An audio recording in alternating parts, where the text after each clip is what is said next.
Good afternoon, YouTubers. This is Warbles on a Lot, and I'd like to do a little bit of a book review or magazine review of Air and Space Smithsonian, which is the magazine of the aeronautical end of the Smithsonian Institution, which is the largest government museum in the excited states of Norte Americano, and my newsagent keeps a copy of it so that I can be brought up to date on what the Yankees like to think about themselves.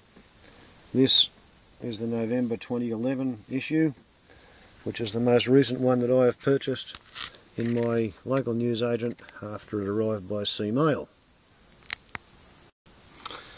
It's not a bad magazine, but one of the funny things about it is that somebody has obviously explained to the watch manufacturers that fighter pilots like to have great big fat wristwatches. This is because the wristwatch was actually invented as a flight instrument by Alberto Santos Dumont when he was flying a hydrogen-filled airship with a petrol engine, and his only way of trimming the thing was to run up the front when he wanted the front to be heavy so it would become nose down, and run up the back when he wanted it to become tail heavy and get its nose in the sky.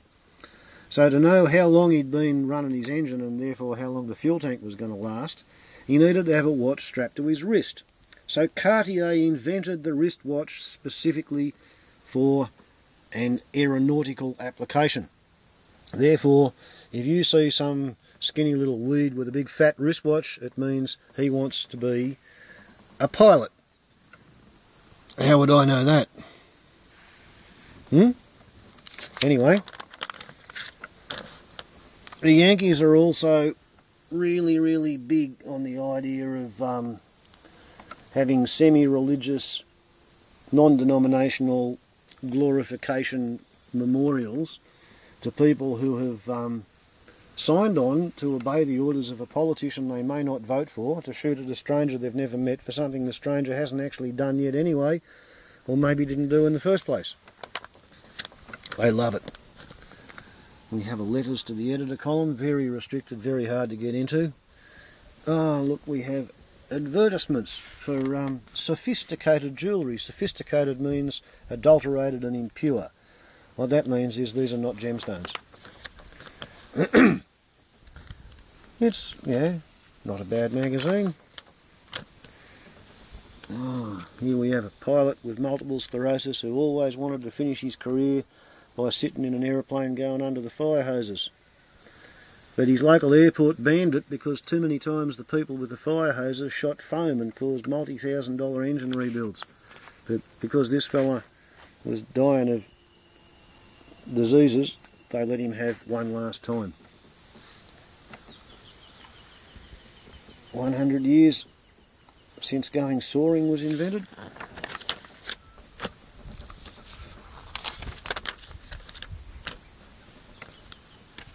Once again, oh, look at that. Somebody's got a Pratt & Whitney corncob radio going. Lots of ads for wristwatches. The motorcycle that Glenn Curtis set the world speed record in. A V8 mounted on a bicycle. 136 miles per hour in 1907, and nobody's ever used it since. Wonder why. No brakes. Confessions of a Lady Airline Flight Engineer. I didn't make up the title. Advertisements for shoes on steroids. An article about somebody who sent a Cox 049 cubic inch model aeroplane engine into orbit on the very last space shuttle flight. A rave about bush flying with 5 different bush planes. And the first one they talk about is a Northern Norseman designed before the Second World War, and it's still happening. 1935 that thing was designed, although these days they use much more modern stuff in most places. When you look at this place, can you imagine trying to land on that?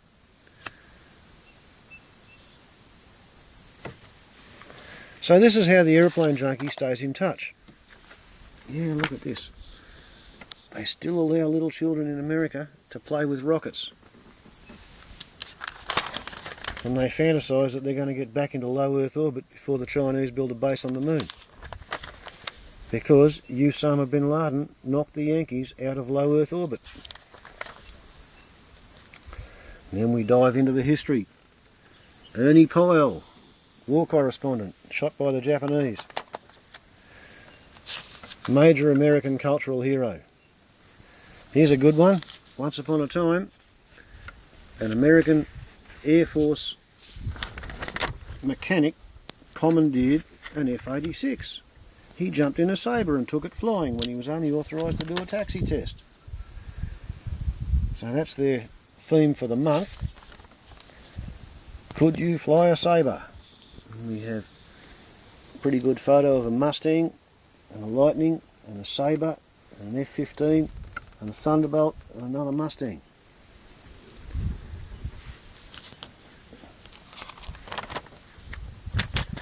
An article on how they're having trouble with people getting lost. This is actually an Australian crash. This bloke was trying to fly in bushfire smoke and he got whited out. He made a big mess of it. They've got a thing they call a breadcrumb tracker, which transmits your GPS position, and when it stops transmitting it means that you've hit the ground. Here we have the old-fashioned version, and the new-fashioned version is the breadcrumb tracker.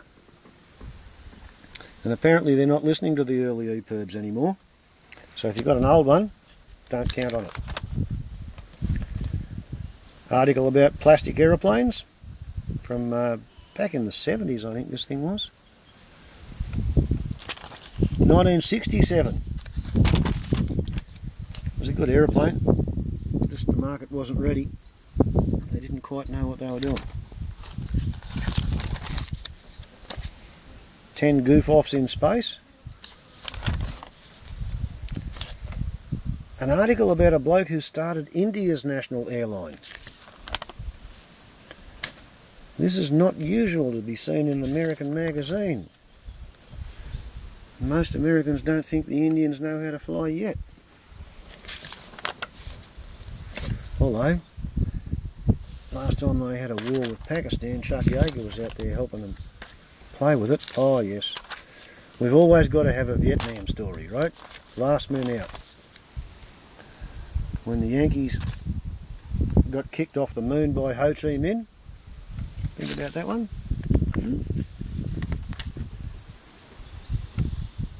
Where did they spend all the money that they could have spent on moon rockets?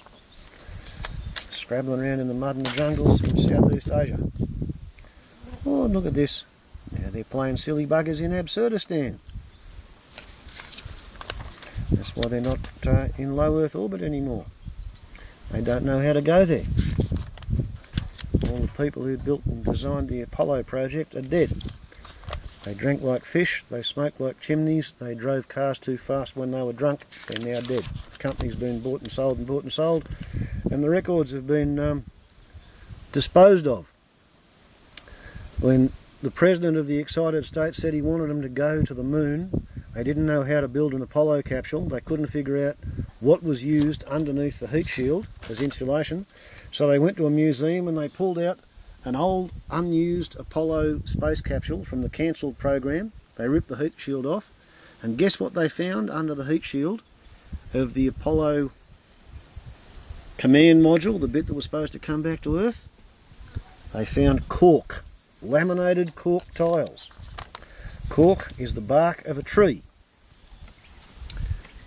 The great National Aeronautics and Space Administration sent 12 people to the moon and back. They had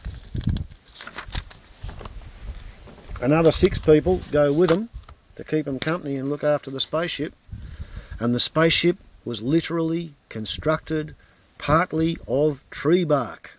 They went to the moon in a bark canoe, right? And they like to think that they're cleverer than everybody else on the world, and that's why they're entitled to use 25% of the raw materials, 27% of the petroleum energy that's burnt in the world, and it's okay for them to emit about 30% of the pollution, because they are excited norte-americanos. And I find it very difficult to swallow that hypothesis, but it's a case of know thine enemy, I guess. And I like looking at their aeroplanes, and I like knowing what they're up to. So I pays the money and I buys the magazine. But, gee, their mindset gives me the shits. Ciao.